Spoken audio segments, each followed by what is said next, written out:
안녕하세요. 오늘 한국사 디딤 영상 시작하도록 하겠습니다. 자, 오늘은 동아시아의 변화와 근대적 개혁의 추진 중에서 두 번째 주제인 개화 정책의 추진과 반발에 대해서 배워볼 건데요. 이번 시간에는 개화 정책의 추진에 대해서 배우고 그 다음 시간에는 이제 반발에 대해서 배우도록 하겠습니다. 자, 우리가 결국은 통상수교를 하기로 결정을 하고 일본과 강화도 조약을 체결한 이후에 미국과 수교를 맺고 그 이후에 영국, 독일, 프랑스 등등의 국가들과 수교를 하면서 우리가 문호를 개방을 했습니다. 자, 그 이후에 우리가 그들의 문물을 받아들여서 개화를 하기로 결정을 한 이후에 이런저런 정책을 추진을 하게 되는데요. 개화 정책을 추진을 하기에 앞서 우리가 주변에 있는 국가들의 개화 사례들을 좀 살펴보고 좀 어떤 식으로 할 것인지에 대해서 우리가 아마 이렇게 알아보고 그들에 대해서 이제 롤 모델을 정하려고 했을 거예요. 그래서 우리가 우선적으로 청과 일본에서 어떤 식으로 개화를 추진했는지 그 내용에 대해서 보고, 그리고 우리나라의 개화파들은 어떻게 형성이 됐고 어떤 식으로 개화를 추진하려고 했는지에 대해서 배우도록 하겠습니다. 자, 먼저 청 같은 경우는 양무운동이라고 했고요. 일본은 메이지 유신이라고 했습니다. 그래서 그 둘의 개혁의 방향이 조금 달라요. 청 같은 경우는 중체 서용이라고 해서 중국의 몸체가 기본 틀은 중국 그리고 서양의 기술을 사용한다라고 볼 수가 있겠죠. 그래서 중국의 기본적인 어떤 제도 틀은 그대로 유지를 하면서 서양의 기술을 사용을 하려고 한다라고 볼 수가 있습니다.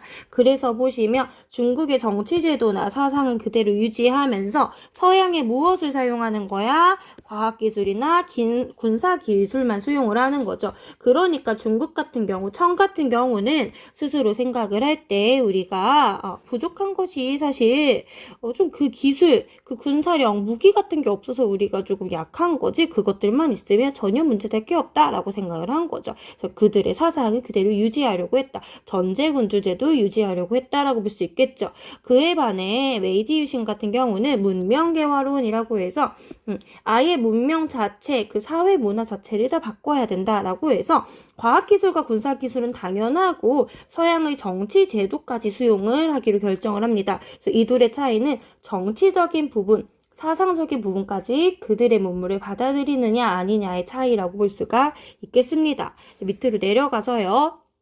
개화파 형성에 대해서 보도록 하겠습니다. 자, 먼저 우리가 새로운 문물을 받아들여야 된다. 심지어 그들이 오랑캐라고 할지라도 우리가 배울 것들은 배워야 한다라는 것에 이러한 사상의 출발은 북학파 실학자라고 볼 수 있어요. 왜냐면 그 전에는 이 청이라고 하는 것을 오랑캐라고 보고 우리가 정벌해야 될 대상으로 봤었는데 그게 아니라 이제 우리가 그들의 발전한 문물을 받아들여야 한다. 이게 사상의 전환이죠. 그 다음에 실제로 서구 문물들을 접하게 되면서 개화 사상을 들여오는 사람들이 있었습니다.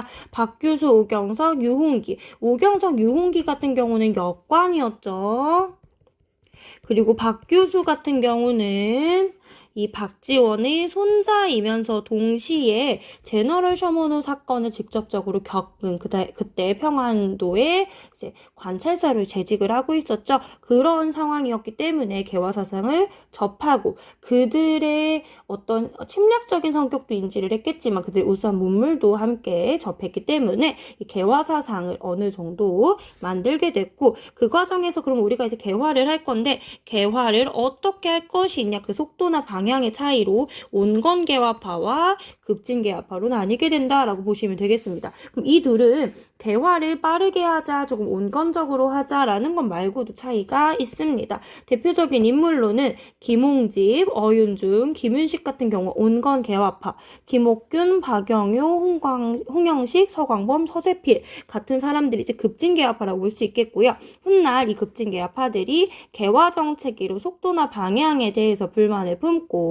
좀 더 빠르게 개화를 하고 이를 통해서 부국강병을 이루자라는 목적으로 갑신정변을 주도하게 됩니다. 자, 밑으로 내려가서요. 이 둘은요. 개혁을 하려고 하는 그 모델이 달랐어. 온건개합하는 청나라, 양무운동. 그래서 서양의 기술만을 우리가 들여와서 개혁을 하자라는 입장이었다면, 급진개합하는 일본의 메이지 유신, 즉 정치 제도도 바꿔야 한다. 어떻게? 지금의 전제군주가 아닌 입헌군주로 바꿔야 된다라고 얘기를 했겠죠. 개혁 방향은 온건개합하는 동도석이, 그래서 동도, 이 도는 이념이잖아. 그래서 이런 것들은 그대로 두되 서기, 이것은 이제 그릇이죠. 그래서 이런 것에 이제 기술이나 이런 것들을 사용을 하자라고 본다면, 문명 개화, 그래서 아예 사람이 할 수 있는 모든 것들을 다 바꿔야 된다. 그래서 정치, 이념, 사상까지도 받아들여야 된다라고 얘기를 한 거죠. 자, 그다음에 청에 대한 입장은 당연히 여긴 청의 양무운동이기 때문에 청과의 그런 전통적인 관계를 유지하자라고 얘기를 했지만, 급진개합파는 이런 청의 방향이 맞지 않다라고 봤어요. 그래서 청과의 이런 사대 관계를 청산해야 하고, 우리가 새로운 근대적인 관계를 우리가 유지해야 된다라고 봤습니다. 그래서 온건개합파는 유교 질서를 유지한다. 이게 바로 동도죠. 그러면서 서양의 과학기술을 받아들이자. 이게 서기라고 볼 수가 있겠죠. 이런 거라면 급진개합파 같은 경우는 사상과 제도 수용. 그래서 이것을 사실은 온건개합파는 기존의 것을 그대로 사용하자, 급진개합파는 바꾸자라고 하는 내용이었다고 보시면 되겠습니다. 어쨌든 정부는 문물을 열고요.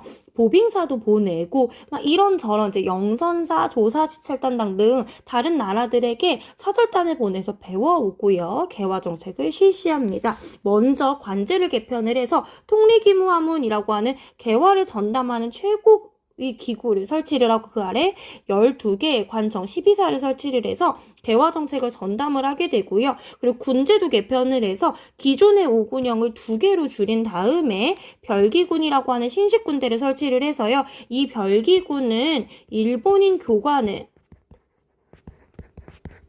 두고서 이렇게 했다라고 보시면 되겠고요. 그리고 대외적인 사절단을 파견하는데 일본은 수신사, 조사, 지찰단 해가지고 일본의 문물을 시찰을 하고 개화 정책에 사용을 하려고 했고요. 청 같은 경우는 영선사, 그래서 당시에 양무운동을 보고 오게 하는 거죠. 무기제조법이나 군사훈련법을 습득을 한 다음에 기기창이라고 하는 관청도 설치를 합니다. 그리고 미국의 우리 보빙사 기억나시죠? 보빙사본에서 이 통상조약 체결에 따라 파견을 하는데 근대 문물을 시찰하고 와서 이런저런 것들을 한다. 그래서 이게 바로 별기군입니다. 별기군. 그다음에 이게 이제 당시 이제 사절단들의 사진이라고 볼 수가 있겠죠. 자, 그래서 오늘 수업은 여기까지 하도록 하겠습니다. 다음 시간에 볼게요. 안녕.